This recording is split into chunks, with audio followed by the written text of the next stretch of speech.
সিআইডিকে phone করি। Hello. হ্যাঁ, আপনি বলুন। হ্যালো মদনবাবু বলুন। মদনবাবু, কি হলো?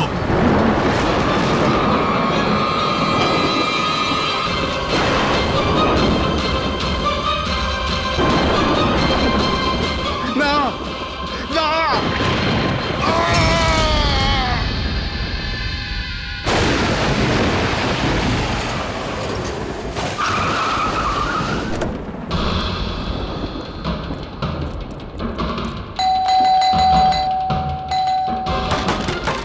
মদনবাবু,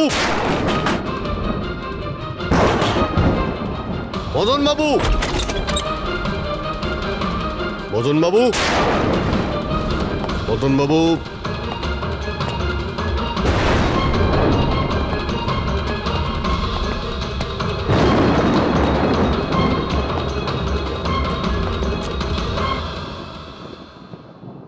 দয়া।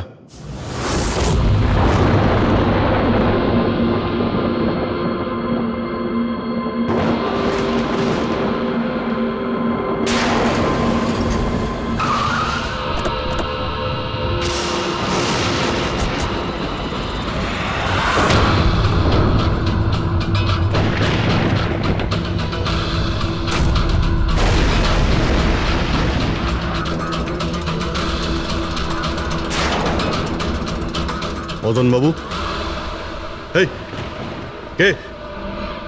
এই কে এখানে?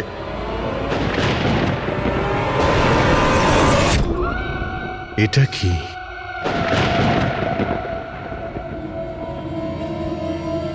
পুতুল?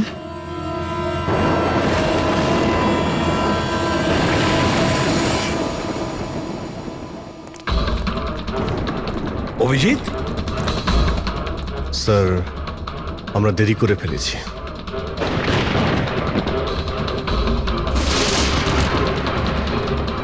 মাই গড,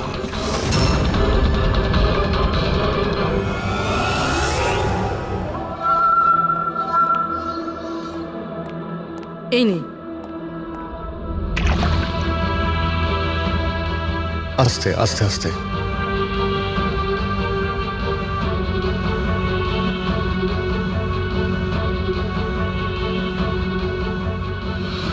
মদন বাবু, আপনি ঠিক আছেন তো? কেন, কি হয়েছে আপনার? কেউ আছে যে আমাকে প্রাণে মারতে চায়? কে? ও আমার আশেপাশেই আছে।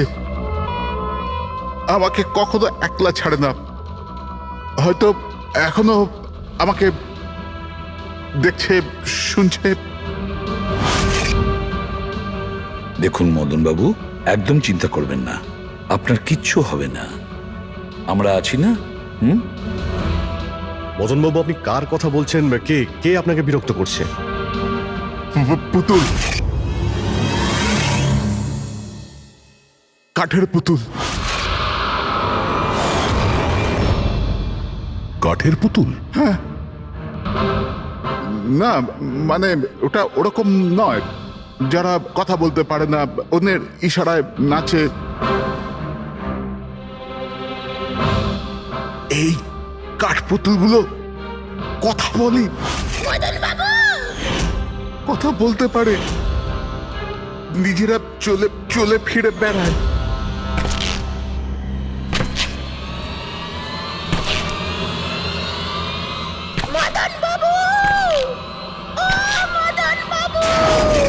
কথা বলা কাঠের পুতুল? হ্যাঁ, আমি জানতাম আপনাদের আমার কথা বিশ্বাস হবে না, কিন্তু কথাটাই এরকম যে কেউই করবে না। স্যার, আপনি এরকম কোনো পুতুলের ব্যাপারে শুনেছেন কখনো? না, জানেন কিছুদিন আগে আমার সাথে কি হয়েছিল? ওই দিন আমার জন্মদিন ছিল, ঘরের বেল বাজলো, তো আমি ভাবলাম যে আমার বন্ধুরা আমার সঙ্গে দেখা করতে এসেছে।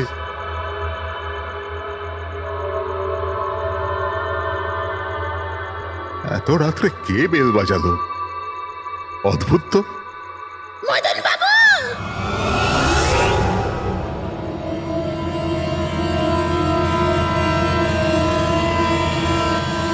কে? দেখতে পাচ্ছেন না? আমি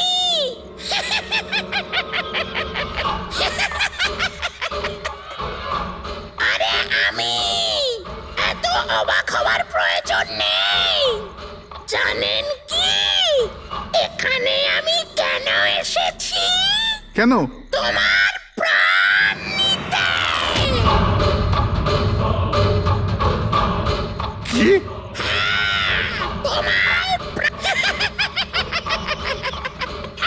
রবি, কবিতা, তাড়াতাড়ি এদিকে আসো। কি হয়েছে দাদা? কে? এ এ পুতুলটা এটা বলছে যে এ আমার প্রাণ নিয়ে নেবে। কি? হ্যাঁ দাদা, এটা একটা নির্জীব পুতুল।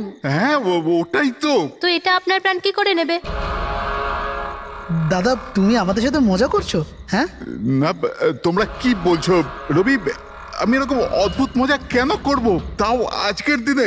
আরে আমি নিজে শুনেছি যে ও বলল যে ও মেরে ফেলবে এক আমাকে। মিনিট, আমি দেখছি। কি? আস্তে আস্তে রবি। শান্ত হন।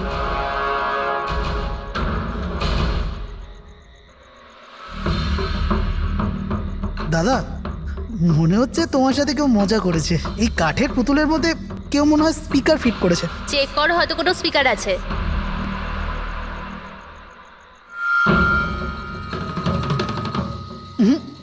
না, এখানে তো কিছু নেই। এখন কোথায় ওই পুতুলটা? কি কি করে থাকবে? আমি ওই সময় ওকে একদম ভেঙে চুরে জ্বালিয়ে দিয়েছি, শেষ করে দিয়েছি। হুমকি দিচ্ছিল আমাকে, ওকে আমি কিভাবে এমনি ছেড়ে দিতাম? আপনি কি সত্যিই দেখেছিলেন? হ্যাঁ, আমি মদনবাবু, এটা হতে পারে যে আপনি কোনো স্বপ্ন টপ্ন দেখেছিলেন। না, আমি দেখেছিলাম ও একলা। আমি আর একবার নয়, এরকম আমার সাথে বেশ কিছুদিন পর। আমার মনে হয় মদনবাবুকে মারার সব থেকে ভালো উপায় এই যে ওনার বুকে ছুরি ঢুকিয়ে দিয়ে। এতে তো পুরো মেঝে রক্তে খারাপ হয়ে যাবে। সবচেয়ে বেস্ট উপায় হলো মদনবাবুকে বিষ দেওয়া হোক। একটা কাজ করা যাক, কেন না ওনার গলায় টিপে দেওয়া যাক। তো আপনি বলে দিন মদনবাবু, আপনি কিভাবে আপনার মৃত্যু হওয়া পছন্দ করেন? মদন বাবু, কোথায় যাচ্ছেন?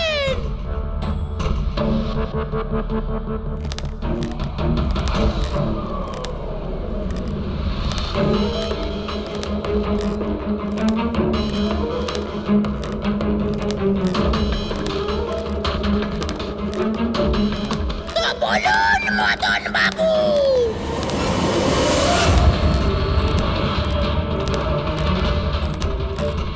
কিভাবে আপনি মরতে চান বলুন মদন বাবু।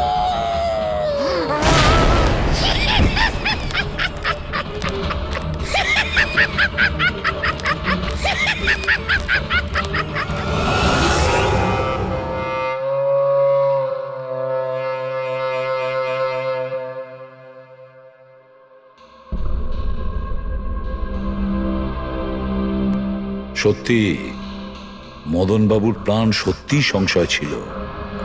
উনি সত্যিই বলছিলেন, কোনো ভ্রম ছিল না। এর মানে স্যার মদন বাবুর খুন এই পুতুলটা করেছে? কি যে বাজে কথা বলো না। পুতুল আবার খুন করতে পারে নাকি? তাহলে স্যার খুনটা করলো কে? সেই ফেডরিক যে কাঠের পুতুলের খেলাটা ভালো করে জানে। যখন আমরা এখানে এসেছিলাম তখন এই পুতুলটার হাতে এই ছুরি ছিল। সমস্ত প্রমাণ তো এর দিকেই আঙুল তুলছে। তাহলে খুন এই করেছে। দাদা দাদা প্লিজ প্লিজ দাদা স্যার এই পুতুলটা খুন করেনি। এক মিনিট, আপনারা কে? স্যার আমি কবিতা, ওনার স্ত্রী, আর ইনি মদন দা, ওনার বড় ভাই। উনি হলো রবি। তাহলে আপনারা এতক্ষণ কোথায় ছিলেন, কি করছিলেন? স্যার আজ আমাদের ম্যারেজ অ্যানিভার্সারি, সেজন্য আমরা বাইরে ডিনার করতে গেছিলাম। আমরা মদন দাকেও বলেছিলাম সাথে যেতে, কিন্তু উনি বারণ করে দিলেন। আর এইসব আপনি বলছেন যে মদনবাবুর খুন এই পুতুল করেনি? হ্যাঁ স্যার, এই পুতুলটা খুন করেনি। আপনি কি জানেন খুনিকে? আমার পুরো বিশ্বাস ওনার খুন সাদুল করেছে। উনি উনি ওনার উপর বদলা নিতে চেয়েছিলেন। আচ্ছা, যার কথা বলছেন সে কে? কিসের প্রতিশোধ নিতে চাইছে? সাদুল একজন ভেন্টাকলিস্টার ভয়েস ওভার আর্টিস্ট ছিল। মদনদা আর রবির বড়দা অঙ্কুশদার ছোটবেলার বন্ধু। অঙ্কুশদা ছোটবেলা থেকেই সাদুলকে খুব ভালোবাসতো। যখন উনি দেখলেন সাদুল জীবনে কত ঠোকর খাচ্ছেন, তো 5 বছর আগে উনি নিজের বাড়িটা সাদুলকে দিয়ে দিলেন, যাতে উনি ওনার থিয়েটার গ্রুপ চালাতে পারেন। যদি ওরা কোনোদিন অঙ্কুশদাকে ভাড়ার টাকা দিতে পারেনি, কিন্তু অঙ্কুশদার এই নিয়ে কোনোদিনই কোনো দুশ্চিন্তা হয়নি, কারণ উনি জানতেন যে এই কলাতে অত পয়সা পাওয়া যায় না। সাদুল আর ওনার স্টুডেন্টরা অঙ্কুশদার বাড়ি থেকেই নিজেদের ভেন্ট্রালোকুইজমের প্র্যাকটিস করত। পুতুল দিয়ে কথা বলানো এই শিল্পের ঘন্টার পর ঘন্টা বসে রিহার্সাল করতো। তাহলে একটা কথা তোমরা ভালো করে বুঝে নাও, ভেন্ট্রিলোকিজম এই শিল্পটা সহজ নয়, কিন্তু এটা আবার এতটাও মুশকিল নয়। এই শিল্পটা করার যে পদ্ধতি, এটার নামেই লুকিয়ে আছে।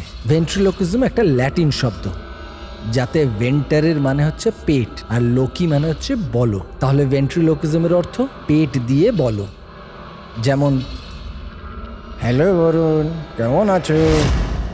তারপর একদিন অঙ্কুশদা মারা গেলেন, আর সব কিছু বদলে গেল। কারা? আরে আরে আরে আপনারা কি করছেন? আরে কি হলো? আপনারা কে? কি হয়েছে? আরে কি করছেন? কি করছেন? এরকম করছেন কেন আপনারা? আপনারা কারা? কি হয়েছে?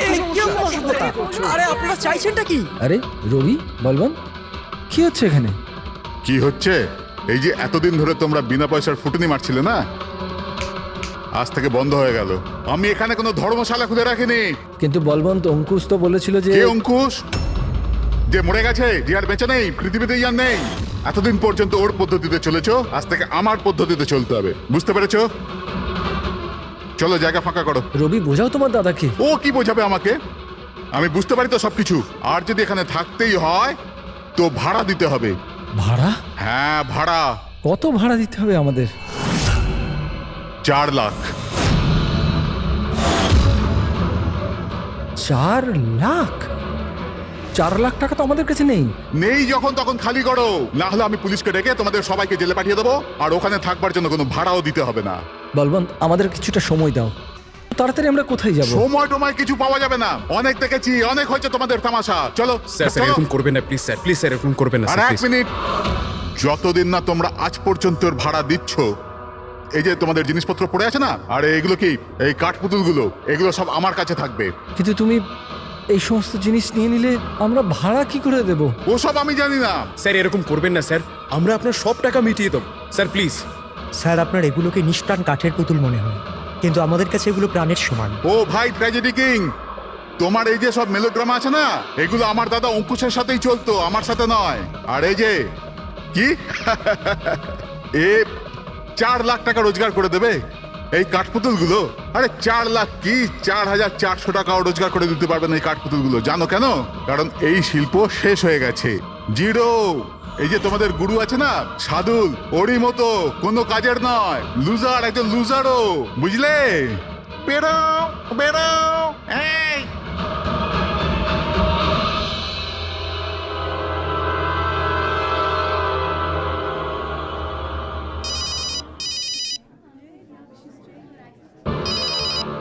এও না।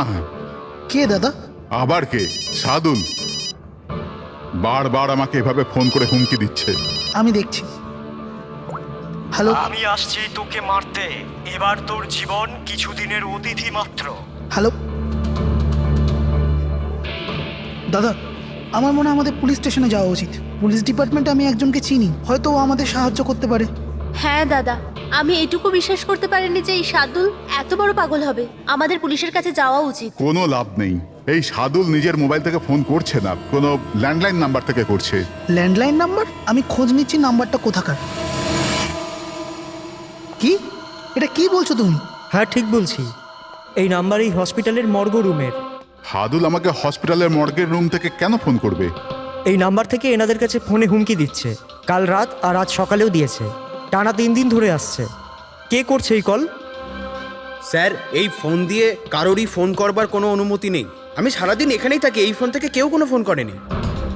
তাহলে তুমি নিশ্চয়ই কল করেছো। স্যার আমি কেন ফোন করব? আমি তো আপনাদের চিনিও না। হ্যাঁ হতে পারে তুমি সাদুলের কথা করেছো। কি নাম বললেন আপনি? সাদুল। সাদুল? এই যে এ হলো সাদুল, চেনো তুমি একে?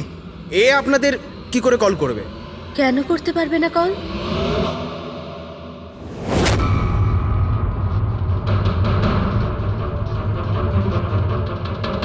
এ কিভাবে হয়ে গেল? সাদুল 3 দিন আগে ইনি মারা গেছেন, তাহলে ইনি ফোন কি করে করবেন? কিন্তু এর মৃত্যু হলো কিভাবে? ইনি ড্রিঙ্ক করেছিলেন, একটা গাড়ি এনাকে উড়িয়ে দিয়ে চলে গেছে, ওখানে ওনার মৃত্যু হয়। যদি ও এখানে মরে পড়ে আছে, তো আমাকে হুমকি দিয়ে ফোন কে করছে?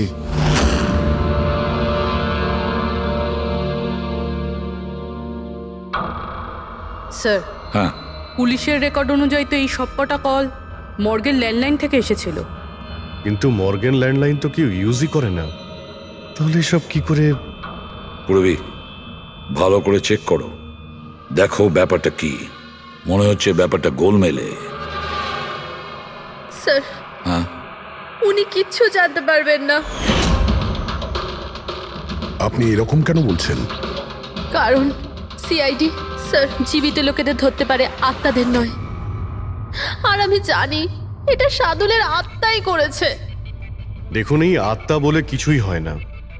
আর আপনি একজন এডুকেটেড পার্সন হয়ে এইসব বলছেন? আপনিও তো পড়াশুনো জানা, আপনি বলুন না, একটা লাশ মর্গ থেকে ফোন কি করে করতে পারে? কি করে ওই মদনদার সাথে ওই পুতুলটা কথা বলতে পারে? স্যার তাদের এটা নর্মাল মনে হচ্ছে। আপনারাও এমন কিছু ফিল করেছেন যেটা মদনবাবু করেছিলেন? হ্যাঁ স্যার। না, বাঁচাও, আমি তোমাদের ছাড়বো না। তোমরা খুব বিরক্ত করছো আমাকে, তোমাদের সবাইকে মেরে ফেলবো আমি, ছাড়বো না। দাদা, সরে যাও। না দাদা কি হলো? এদিকে আসবে না। আরে কিন্তু দাদা এটা কি করছো তুমি? দাদা কি? কাঠপুতুল আছে এখানে, সরে থাকো। কাঠের পুতুল?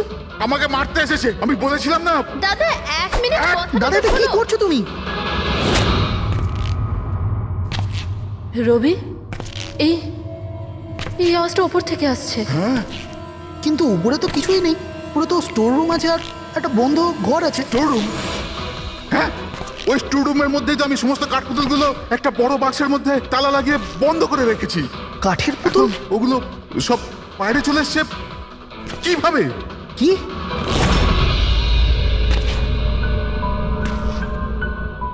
দাদা, তুমি তুমি ভয় পেও না, এসো উপরে এসো। রবি, কিন্তু চলো চলো আস্তে আস্তে। সামলে।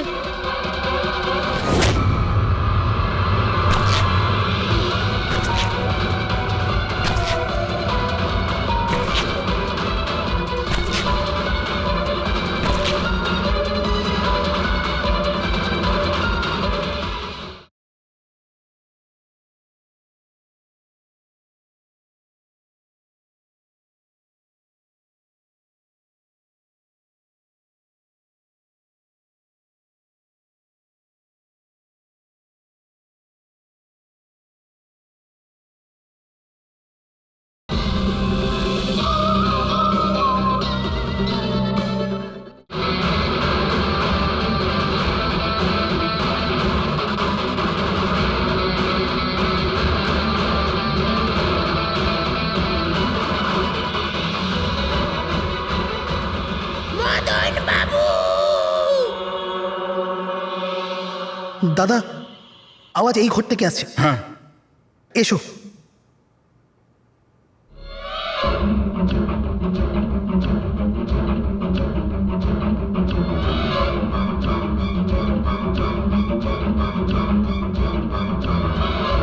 মদন বাবু!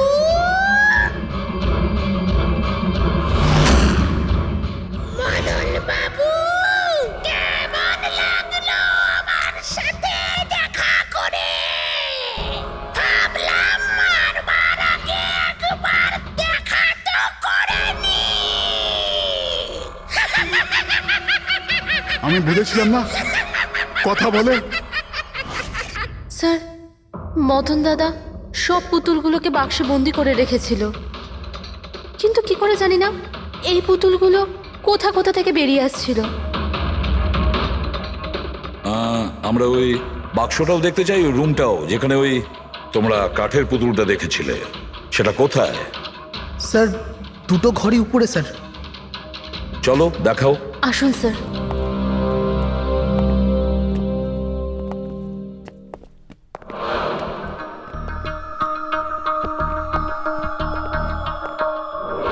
স্যার, পায়ের আওয়াজটা আমরা করিডোরে শুনেছিলাম, আর ওই পুতুলটা আমরা এখানে এখানে দেখেছিলাম স্যার।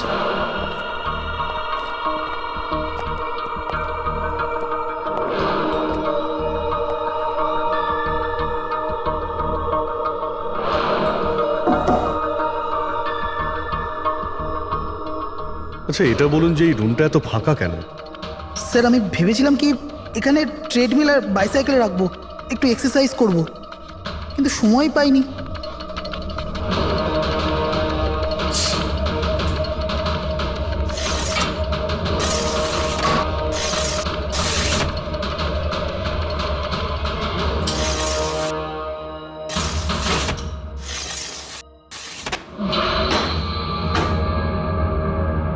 স্যার, এটা তো বন্ধই হচ্ছে না।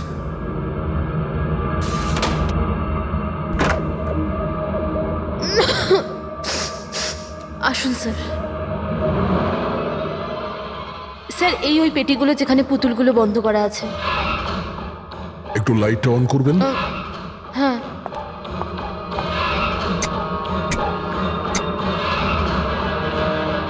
স্যার, এই ঘরটা অনেক দিন ধরে বন্ধ আছে, তো মনে হয় বাল্বটা খারাপ হয়ে গেছে।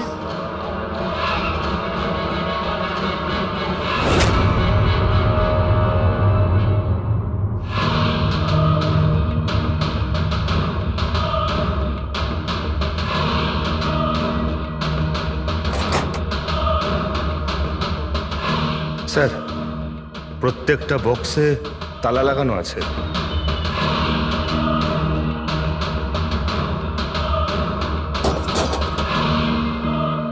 কিন্তু এই তালাটা শক্তপোক্ত নয়, যে কেউ একে খুব সহজেই খুলতে পারে।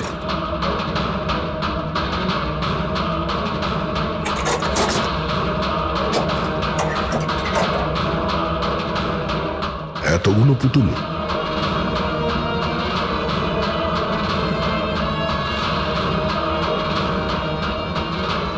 দেখি একটু, এতে কোনো মেকানিজম করা নাই তো? স্যার আমি আপনাকে বলছি তো এরা কথা বলে না। স্যার নিশ্চয়ই সাদুলের আত্মা এসে এদের কথা বলায়।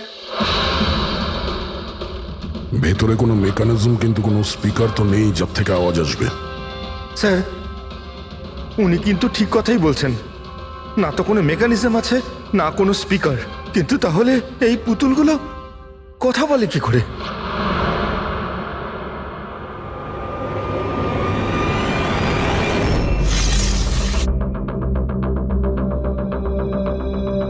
লকটা কি খারাপ? লোকটা খারাপ স্যার। এখান থেকে তো সহজেই কেউ ভিতরে ঢুকতে পারে। সিঁড়িও রয়েছে আর পাইপও রয়েছে, যে কেউ সহজেই ঢুকতে পারে। আর যে সহজে এই রুমে ঢুকতে পারে সে বাক্সতে বন্ধ থাকা কাঠের পুতুলগুলোকে উঠিয়ে বাইরে যে কোনো জায়গায় রাখতে পারে, যেভাবে এখানে রাখা ছিল তোমাদের ভয় দেখানোর জন্য। স্যার মানে মানে এটা কোনো আত্মা নয়? আরে ওই আত্মার কথা ছাড়ো তো, আত্মা হয়ই না। এটা সেই হতে পারে এই বাড়ির প্রত্যেকটা কোণা সে চেনে, প্রত্যেকটা কোণা। আর তাছাড়াও কাঠের পুতুলের ব্যাপারেও খুব ভালো মতো জানে। আর এরা হতে পারে সাদুলের স্টুডেন্ট। সাদুলের স্টুডেন্ট। খোঁজ নিয়ে দেখতে হবে যে সাদুলের স্টুডেন্টস এই মুহূর্তে কোথায় আছে আর কি করছে। হাই, আমার নাম হলো ফ্রিডা। আমার নাম দীপেশ। আমার নাম হলো তরুণ। আর আমার নাম লোচন।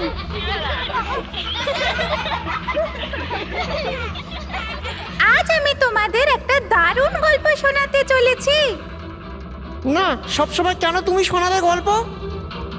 আরে তুই তো আপত্তি কিসের? হ্যাঁ হ্যাঁ ফ্রিডা, তোমার সবসময় ভালো রোল প্রয়োজন পড়ে। হ্যাঁ দীপেশ, তুমি একদম ঠিক বলেছো। পরিশ্রম আমরা করি আর ফেমাস তুমি হয়ে যাও। তোমার পুতুলও তো সেই কথাই বলছে। স্যার বুঝতে পারছি না স্যার, এটা এই পুতুলগুলো কথা বলছে কি করে? আরে পঙ্কজ, এটা একটা আর্ট, ভয়েস চেঞ্জ করার আর্ট। এটাকে বলে ভেন্ট্রিকুলিজম। একদম। কথা তো এরাই বলছে, কিন্তু মনে হয় যেন এই আওয়াজ পুতুলের মুখ থেকে বেরোচ্ছে। কিন্তু স্যার এরা কোথায় কথা বলছে? আপনি দেখুন না, এদের তো ঠোঁটটা পর্যন্ত বন্ধ। দেখো আমি বলছি আমি বেস্ট। এটাই তো শিল্প পঙ্কজ, মুখ না খুলে এত পরিষ্কার কথা বলা। আওয়াজ এখানে এই পেট থেকে বেরোয়। ওই আত্মাও এদের মতো শিল্পীরই তৈরি করা। ওই পুতুলগুলো এই আর্টের দ্বারাই মদনবাবুর সঙ্গে কথা বলে, আর ওই নিউজ রিডারও। কিন্তু স্যার এরা তো পুতুলগুলোকে হাত দিয়ে নাড়াচ্ছে স্যার। হ্যাঁ, এরকমই তো হয় পাপেট শোয়ে। কিন্তু মদন বাবু ওই পুতুলটা দেখেছিল স্যার, ওটাতে কেউ হাত দিয়ে নাড়াচ্ছিল না, আর না কথা বলছিল এভাবে। হ্যাঁ ঠিক আছে, হতে পারে কোনো মেকানিজম ফিট করেছিল ওই পুতুলে, যেটা কোনো রিমোট কন্ট্রোল দিয়ে অপারেট করা হতো। স্যার কিন্তু রবি বলছিল যে ওর ভেতর কিচ্ছু নেই, কিচ্ছু নেই। সাউন্ড মেকানিজম ছিল না, কিন্তু ওর মাথার ভেতরে কোনো মেকানিজম ছিল, যার কারণে ওর মাথা আর মুখটা নড়তো, যেটা হতে পারে রবি দেখেনি। এইরকম পুতুল তৈরি করা শার্দুল বা ওর কোনো স্টুডেন্টেরই কাজ হতে পারে, যে মদনবাবুর বাড়ির কোনা কোনা চেনে। এরা জানতে পারে ওই জালনার ব্যাপারে, যার লকটা ভাঙা ছিল। বাড়িতে ঢুকে প্রত্যেক জায়গায় পুতুল বসানো আর ওদের দিয়ে কথা বলা তো এদের বাঁ হাতের কাজ। কিন্তু স্যার মর্গ থেকে এরা কল কি করে করলো? স্যার হ্যাঁ স্যার স্যার জানতে পেরে গেছি যে মর্গ রুমের ফোনগুলো কিভাবে আসছে। কিভাবে? স্যার এর জন্য স্কুফিং সফটওয়্যার ব্যবহার করা হয়েছে। স্কুফিং সফটওয়্যার? সেটা আবার কি? স্যার এক্ষুনি বলছি।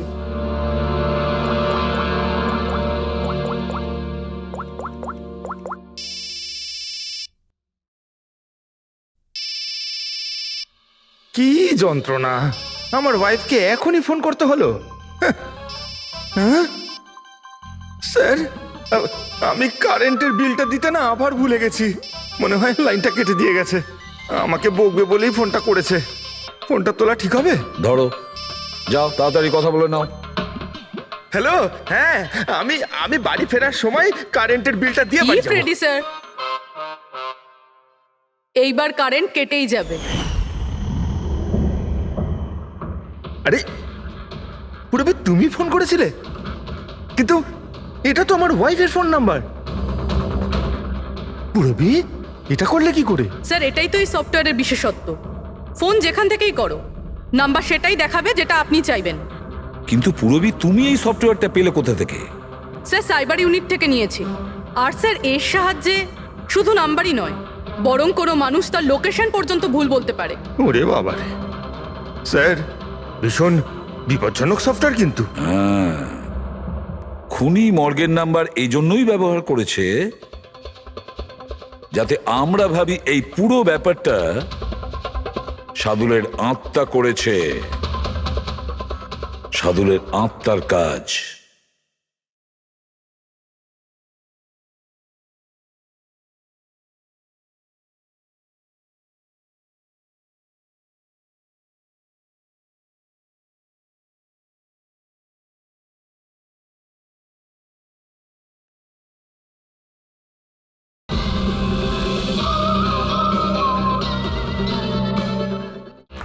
আচ্ছা বাচ্চারা, তোমাদের সঙ্গে দেখা করে খুব ভালো লাগলো। পরের বার আবার দেখা হবে। বাই। সাবধানে যাও তোমরা। Bye bye bye bye. Bye. হ্যাঁ বলুন, কিভাবে আমি আপনাদের সাহায্য করতে পারি? হ্যাঁ, তোমরা সাহায্য না করলে আর কে করবে? আসলে আমরা এটাই জানতে চাই যে মদনবাবুকে ভয় দেখানোর প্ল্যান তোমাদের মধ্যে কে করেছিল? আমরা ঠিক বুঝলাম না। আচ্ছা, তোমরা কিছু বুঝতে পারলে না? হ্যাঁ, না স্যার, আমি বুঝতে পারলাম না। আমি নির্দোষ। চুপ। খুব হাসি পেল। হ্যাঁ, একটা লোক মারা গেছে আর তোমাদের সবার হাসি পাচ্ছে। মৃত্যু? কার মৃত্যু? মদন বাবুর খুন হয়েছে ওনার। সিআইডি থেকে আসছি আমরা। সিআইডি? হ্যাঁ, সিআইডি। আর আমাদের সন্দেহের তালিকায় তোমরা সবাই আছো। কাল তোমরা কোথায় ছিলে? কাল আমি আমার বন্ধু শালিনীর বাড়িতে ছিলাম। ওর বাড়ির লোকদের জিজ্ঞেস করতে পারেন। আর তুমি তুমি কোথায় ছিলে? স্যার আমরা লোচন আর আমি একটা শোয়ের জন্য গিয়েছিলাম পুনেতে। আজ সকালেই ফিরেছি। পুনা? কিসে গিয়েছিলে পুনায়? ক্যাব বুক করে। আমার কাছে ইনফরমেশন আছে, আপনি চাইলে দেখতে পারেন। এই দেখুন। কি ব্যাপার, এত ঘামছো কেন তুমি? হ্যাঁ, কাল রাতে তুমি কোথায় ছিলে? স্যার ওই আমি বলছি, তুমি কাল রাতে মদনবাবুর বাড়িতে ছিলে কিনা? হ্যাঁ হ্যাঁ ছিলাম ওখানে, কিন্তু আমি কাউকে মারিনি। তাহলে ওখানে কি করতে গিয়েছিলে? হ্যাঁ স্যার, আমি তো শুধু মদনকে শিক্ষা দিতে চেয়েছিলাম, যেটাও সাদুল স্যারের সাথে করেছে, খুব খারাপ করেছে। আর হ্যাঁ, আমাদের মাঝে আজ যে সাদুল স্যার নেই তার একটাই কারণ, সে হচ্ছে মদন। ওনার জন্যই উনি মদ খাওয়া শুরু করেছিলেন আর সময়ের আগেই মারা গেলেন। তোমরা ভেবেছো খুনের বদলা খুন? না না স্যার, আমরা শুধু ওনাকে ভয় দেখাতে চেয়েছিলাম। গৌরবের প্ল্যান ছিল এটা। হ্যাঁ স্যার, গৌরবই কালকে রাতে আমাকে ফোন করে ডাকে ওই 11:30-12টার আশেপাশে, কিন্তু আমি একটু লেট হয়ে যাই আর 12:30টায় গিয়ে পৌঁছাই।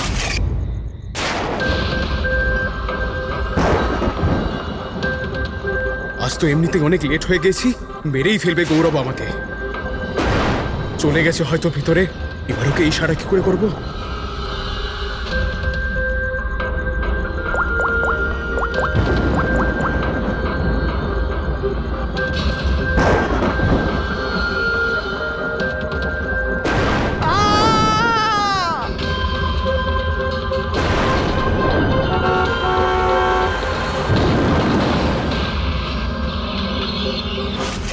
গন্ডগোল তো করেই ফেলেছ, মদনবাবুর খুন হয়ে গেছে। স্যার, আমার এই খুনের সাথে কোনো রকম সম্পর্ক নেই। আর গৌরবের? স্যার, এটা তো গৌরবই বলতে পারবে, তাই না? ঠিক আছে, গৌরবকে ডাকো। কোথায় ও? গৌরব তো এখন গোয়াতে আছে। গোয়া? গোয়াতে কেন? স্যার, এটা জানি না। ওকে কিন্তু বাঁচানোর চেষ্টা করবে না, নাহলে তুমি ফেঁসে যাবে, বুঝেছো? না স্যার, এরকম ব্যাপার নয়। কালকে রাতে যখন ওকে আমি ফোন করি তখন ওর ফোন বন্ধ ছিল। আজকে সকালে মেসেজ আসে আমার কাছে। মেসেজ দেখাও তো। স্যার, কাল রাত্রে যেটা হয়েছিল সেটা হওয়ার কথা নয়। আমি গোয়া পৌঁছে গেছি কিছুদিন গা ঢাকা দেওয়ার জন্য। কিন্তু এ গোয়াতে কখন পৌঁছলো আর কিভাবে? যখন আমরা ক্রাইম সিনে পৌঁছেছিলাম তখন তো ও ওখানে ছিল না। হ্যাঁ, যদি আমরা এটাও ভেবে নিই যে যখন আমরা ওখানে পৌঁছলাম তার ঠিক আগে ও ওখান থেকে বেরিয়ে গেছে, তাহলে ও গোয়া কি করে পৌঁছবে? খুন হয়েছিল রাত 1টার সময় আর তারপরে আমরা ওখানে পৌঁছেছি। ফ্লাইট নেই গোয়া যাওয়ার জন্য। স্যার হতে পারে ফ্লাইটে না গিয়ে বাসে বা গাড়ি করে গেছে হয়তো। না পঙ্কজ, ড্রাইভ করে গোয়া পৌঁছতে মিনিমাম 12 ঘন্টা লাগে, আর এই মেসেজটা এসছে সকাল 9টার সময়। মানে গোয়া পৌঁছানোর আগেই ও মেসেজ করে দিয়েছে যে ও গোয়া পৌঁছে গেছে। পঙ্কজ, খোঁজ নিয়ে দেখো যে গৌরবের ফোনের লাস্ট লোকেশন কোথায় দেখাচ্ছে। তুমি গৌরবের নাম্বারটা দাও।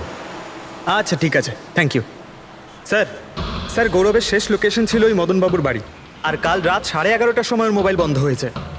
11:30। Hello, thank you sir. Gaurav নামের কোনো ব্যক্তি গোয়ার কোনো ফ্লাইটেই ছিল না, না আজকে সকালে না কাল রাতে। আর তাছাড়া স্যার, একে কোনো এয়ারপোর্টে সিসিটিভি ফুটেজেই দেখা যায়নি। মানে আমাদের সন্দেহ একদম ঠিক, গৌরব এখানেই আছে। তাহলে ও বা অন্য কেউ ওর ফোন থেকে এই মেসেজটা পাঠিয়েছে যে ও গোয়া চলে গেছে। কিন্তু স্যার, কেউ এরকমটা করবে কেন? সেটা তো আমি জানি না ফ্রেডি, কিন্তু একটা কথা আমি বুঝতে পারছি না, গৌরব তো চাইলেই যে কোনো সময় মদনবাবুকে মারতে পারতো। এসব নাটক করার কি প্রয়োজন ছিল? আর ওরা চারজনেই কাঠপুতুলের খেলাটাই বা কেন খেলছিল? আর ও যদি মদনবাবুকে মেরেই থাকে তাহলে ওর চারজন বন্ধুকে কেনই বা বললো না?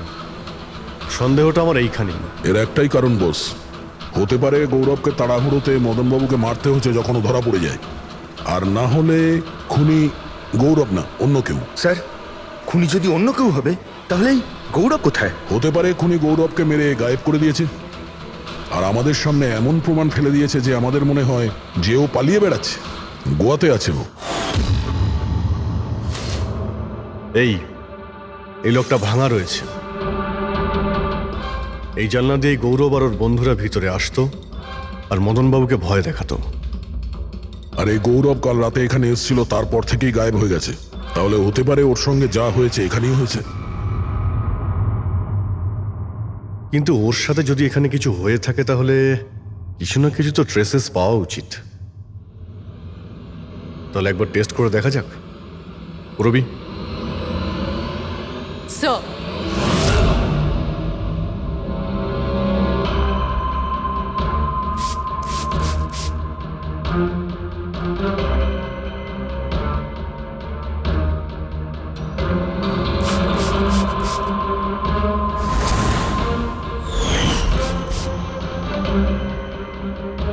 স্যার আপনার সন্দেহ ঠিক ছিল, এখানে তো রক্ত রয়েছে। ও যখন এই দরজা দিয়ে বাইরে বের হয়েছিল তখনই ওর ওপরে কেউ আক্রমণ করে। স্যার এদিকে তো কোনো চিহ্নই নেই। ওদিকটা দেখো। এই যে স্যার। ওখানেও দেখো।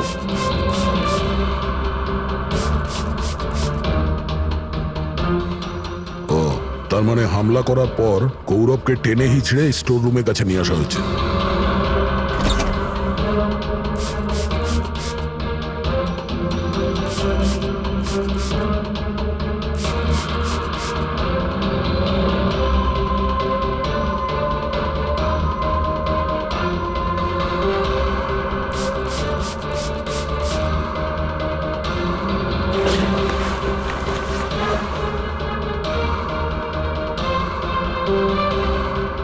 রক্তের দাগ তো এতটা অবধি রয়েছে, তার মানে গৌরবকে এখানেই।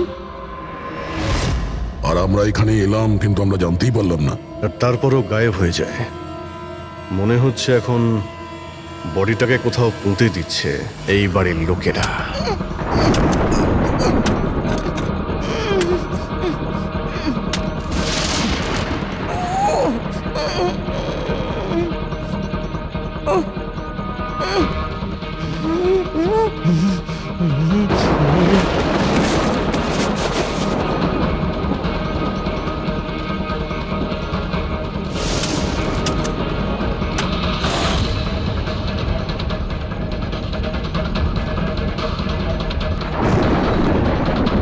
সিআইডি?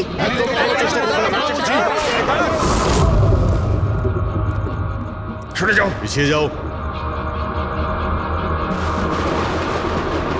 স্যার, হ্যাঁ, জীবিত আছে। তাড়াতাড়ি হসপিটালে নিয়ে যাও। তোমরা কবর দিতে চাইছিল ওকে, হ্যাঁ?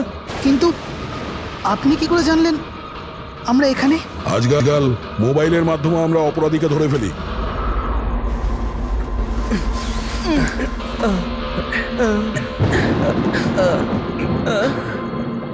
চলো তাড়াতাড়ি নিয়ে যাও ওকে। চলে এসো।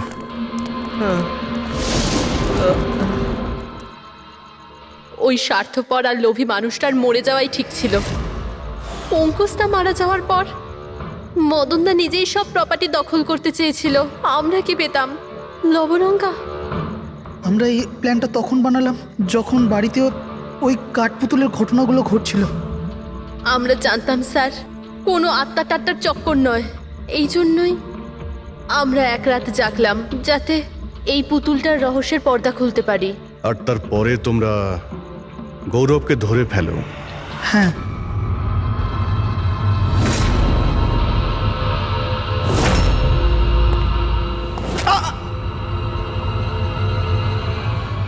গৌরবের থেকে সব সত্যিটা জানার পর আমরা ভাবলাম যে ওর ওই কাঠপুতুলের খেলার সুযোগ নিয়ে আমরা আমরা মদন দাদাকে মারতে পারি। আর সেই কারণে গৌরবের ওপর হামলা করে ওকে বাক্সে ঢুকিয়ে দিয়েছো, আর তারপর মদনবাবুকে খুন করে আমাদের বোকা বানাতে চেষ্টা করেছো। আর এটা দেখাতে চেয়েছিলে যে খুন পুতুল করেছে, হ্যাঁ? আমরা জানতাম যে সিআইডি কখনোই আত্মাদের গল্প আর পুতুলদের খেলার উপর বিশ্বাস করবে না।